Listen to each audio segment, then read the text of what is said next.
Advocate Bhudev Mahananda का अभिवादन स्वीकार कीजिए। साथियों, आजकल भारतवर्ष में धर्म के नाम पर मारामारी, धर्म के नाम पर आए दिन दंगा, आए दिन एट्रोसिटी, इंसान चैन से नहीं जी रहा है। असलियत में भारत का धर्म क्या होना चाहिए? कुछ लोग भारत को हिंदू राष्ट्र बनाने के लिए मांग करते हैं। धर्म क्या है? लोग कहते हैं धर्म एक जीने की जरिया है। कुछ लोग मंदिर जाते हैं, मन्नत मांगते हैं। यूनिवर्सिटी जाने वाला बच्चा मन्नत मांगता है, विद्या मांगता है। मेडिकल में सोए हुए पेशेंट आरोग्य कामना करता है धर्म के नाम पर। क्या सचमुच में ये धर्म इंसान को ये सब दिला सकता है? आज तक दुनिया का जितने भी धर्म ग्रंथ मैंने पढ़ा, कोई भी धर्म ग्रंथ में ऐसा अधिकार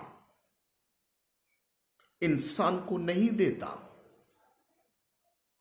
2000 साल तक भारतवर्ष में कोई भी सिटीजन को कोई अधिकार नहीं था। सिर्फ अधिकार था तो ब्राह्मण को था भारत में, और किसी को सोशल राइट नहीं था, पॉलिटिकल राइट नहीं था, इकोनॉमिक राइट नहीं था, सामाजिक न्याय नहीं था, अर्थनैतिक न्याय नहीं था, राजनीतिक क्षमता ही नहीं था। लेकिन 1950 वर्ल्ड का कोई भी कंट्री में equality, liberty, justice, fraternity establish एक साथ नहीं हुआ था। भारत का मसीहा डॉक्टर बाबा साहेब अम्बेडकर ने भारत का संविधान के तहत भारत का नागरिकों को सामाजिक अधिकार, राजनीतिक अधिकार, अर्थनैतिक अधिकार दे दिए। चलिए हम देखते हैं। पूछिए एक पास्टर को और फादर को जो आपको बाइबल पढ़ाता है, क्या ये बाइबल आपको वोट देने की अधिकार देता है? क्या ये बाइबल आपको मेडिकल में ट्रीटमेंट लेने के लिए अधिकार देता है? कौन सा पन्ना में लिखा हुआ है? दिखा दीजिए। पूछिए मौला को, कुरान का कौन सा पन्ना में आपका राइट टू वोट लिखा गया है? कुरान का कौन सा पन्ना में आपको राइट टू लाइफ के बारे में लिखा गया है? कुरान का कौन सा पन्ना में मेडिकल ट्रीटमेंट के लिए अधिकार मिला है, बात रखने के लिए अधिकार मिला है? कहीं हमें नजर नहीं आता है। चलिए हम पूछते हैं पंडा पुरोहित को, जो धर्म का ठेकेदार है भारत में, भारत को हिंदू राष्ट्र बनाने की जो दावा ठोकते हैं। दिखा दीजिए कौन सा धर्म ग्रंथ में लिखा गया है भारत का हर कोई सिटीजन को पढ़ने के लिए अधिकार है। हिंदू धर्म ग्रंथ का एक किताब हमें तो खोल कर दिखा दीजिए।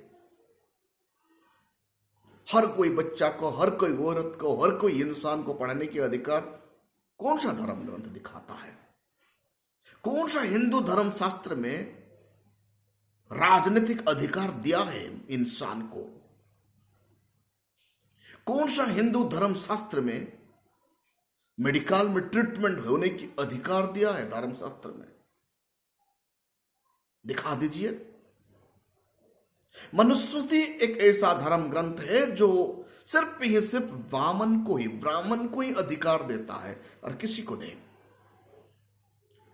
तो बाइबल, कुरान और हिंदू धर्म ग्रंथ, ये दुनिया का कोई भी धर्म ग्रंथ में इंसान को ये अधिकार नहीं देता है।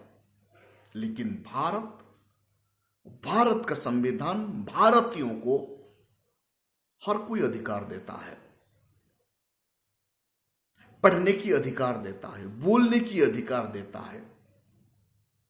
मरने के बाद आपका शरीर को, सबको दफनाने की अधिकार मिलता है, जीने की अधिकार मिलता है। आर्टिकल 21 में जीने की अधिकार है। आर्टिकल 19 में आपको बात रखने की अधिकार है। आर्टिकल 19 में आपको अपना प्रोफेशन और बिजनेस चलाने की अधिकार है। भारत का कहीं भी घूमने की अधिकार आर्टिकल 19 आपको देता है। आपको समानता का अधिकार दिलाता है भारत का संविधान का आर्टिकल 14 में। क्या बाइबल में है? कौन सा पन्ना में लिखा गया है? दिखा दीजिए। क्या कुरान में है? कौन सा पन्ना में लिखा गया है सबको समानता? क्या हिंदू धर्म ग्रंथ का कौन सा पन्ना में लिखा गया है, कौन सा कानून में लिखा गया है हर किसी को समान इक्वालिटी मिले? जिसे भारत का संविधान में लिखा गया है आर्टिकल 14 में, इक्वालिटी बिफोर द लॉ, कानून का सामने हर कोई बराबर है। इसीलिए मेरे ख्याल से भारत का सबसे बड़ा रिलीजियस ग्रंथ है भारत का संविधान। भारतीयों का मुक्ति सिर्फ ही सिर्फ भारत के संविधान से मिलेगा। भारत का संविधान में इक्वालिटी होता है, जो कि आर्टिकल 14 में लिखा गया है। जाति, धर्म, लिंग, जन्म स्थान, भाषा से सब इक्वल है, कोई ऊंच और नीच नहीं है। लेकिन धर्म ग्रंथ में क्या ऐसे लिखा गया है? हिंदू धर्म ग्रंथ में सिर्फ सबसे ऊंचा है ब्राह्मण, उसका नीचे है क्षत्रिय, उसके नीचे है वैश्य, और उसके नीचे शूद्र, और उसके नीचे है अति शूद्र। ऐसे अनइक्वालिटी का बात, इनइक्वालिटी का बात कहता है हिंदू धर्म ग्रंथ। साथियों, लिबर्टी कौन सा धर्म ग्रंथ में स्वतंत्रता लिखा गया है? दिखा दीजिए। Right to life and personal liberty Bharat का संविधान का आर्टिकल 21 में लिखा गया है। क्या बाइबल में स्वतंत्रता है? लिखा गया है सबको स्वतंत्रता है? सबको स्वतंत्रता नहीं मिलता है। क्या कुरान में स्वतंत्रता मिलता है सबको? सबको स्वतंत्रता नहीं मिलता है। लेकिन भारत का संविधान में सबको स्वतंत्रता है। नारी को जितना स्वतंत्रता, पुरुषों को भी उतना ही स्वतंत्रता।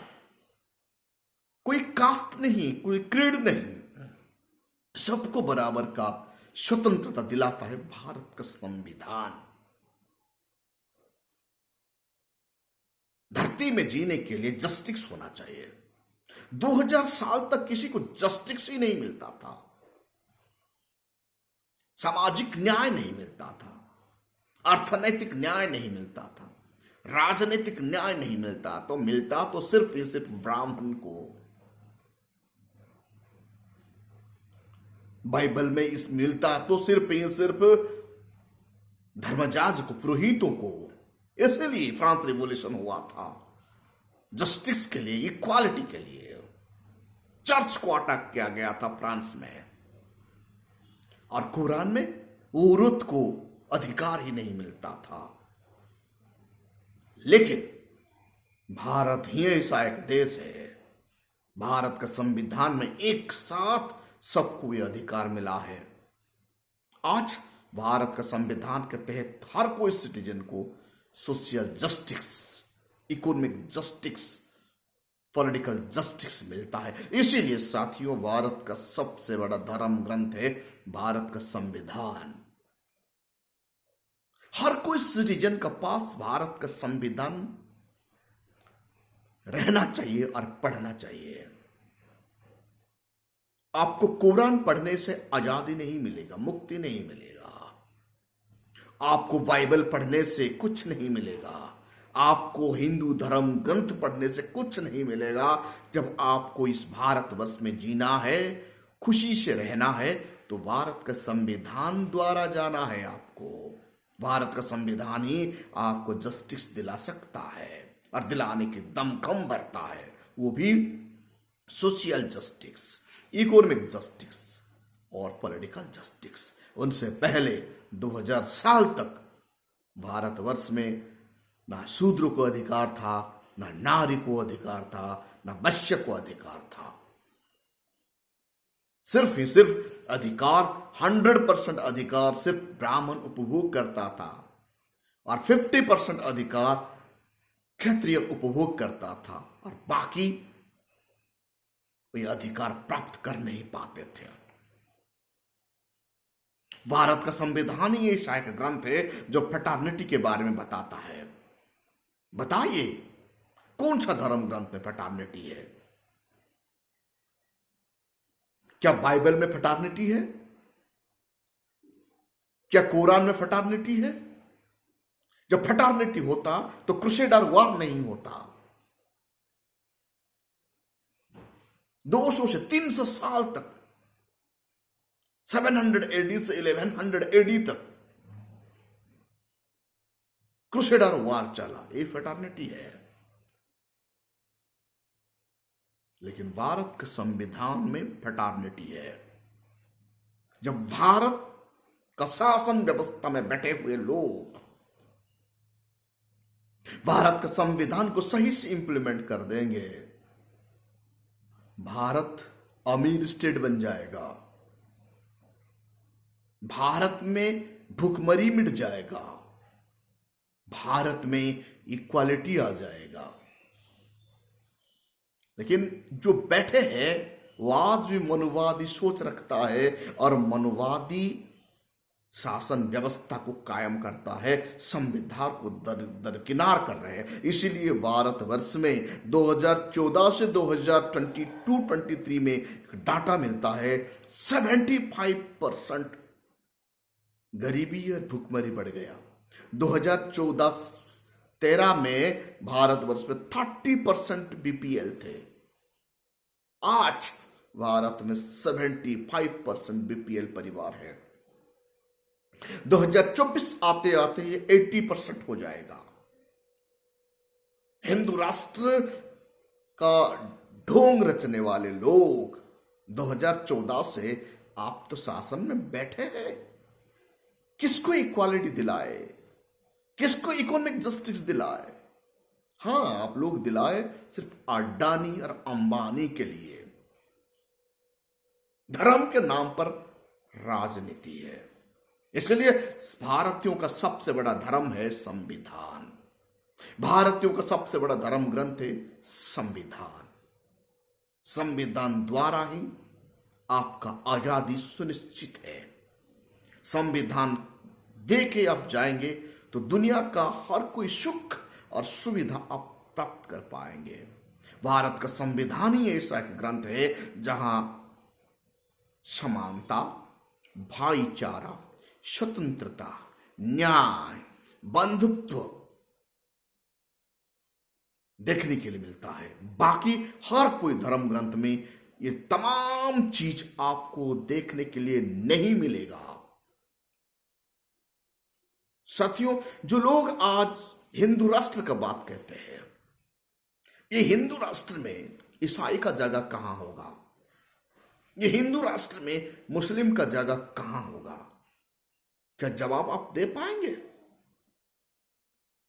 इसीलिए संविधान ही चाहिए, गणतंत्र राष्ट्र ही चाहिए, जहां संविधान के द्वारा सबको इक्वालिटी मिलेगा, सबको लिबर्टी मिलेगा, सबको जस्टिस मिलेगा, सबका साथ फ्रेटर्निटी का साथ भारत आगे बढ़ेगा।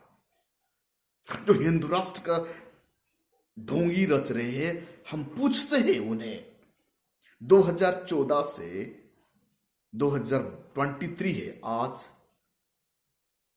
आप हिंदू का ही तो शासन है। कोई ईसाई तो भारत का सर्वोच्च पद पर नहीं बैठा।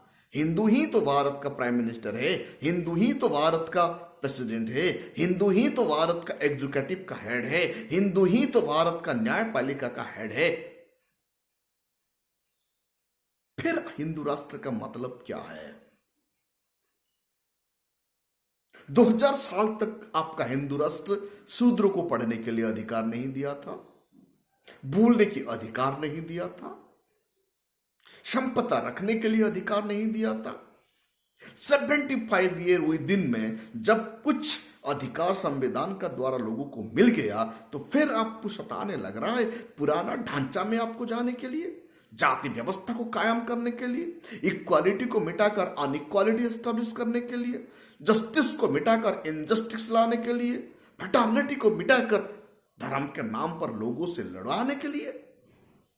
हमें याद आता है क्रूसेडर वॉर, जो धर्म युद्ध था 700 एडी से 1100 एडी तक, यानी क्रिश्चियन और मुस्लिम का।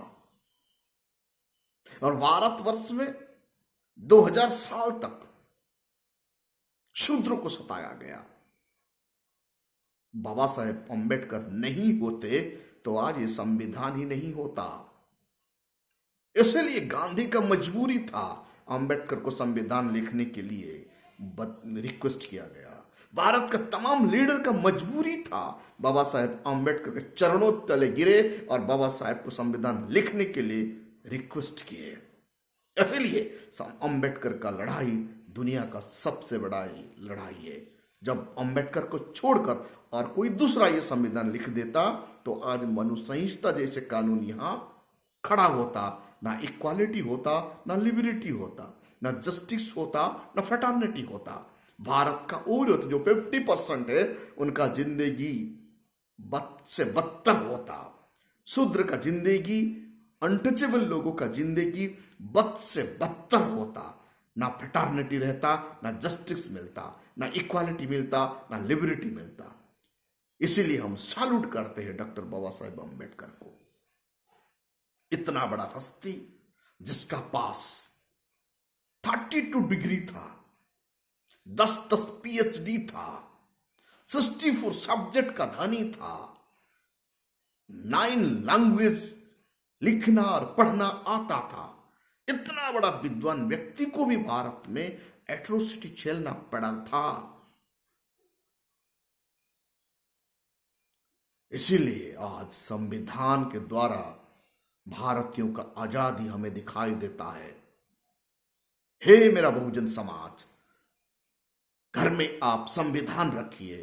हर दिन बाबा साहेब का द्वारा लिखा गया संविधान को पढ़िए, जानिए, चिंतन कीजिए और मनन कीजिए और आपका अधिकार के लिए आवाज बुलंद कीजिए। साथियों, आप देख रहे हैं voice of people, voice of Bahujan. अभी तक आप हमारा चैनल को सब्सक्राइब नहीं किए तो काइंडली सब्सक्राइब कीजिए और voice of people, voice of Bahujan को बचाइए। Voice of people, voice of बहुजनों को बचाना बहुत जरूरी है।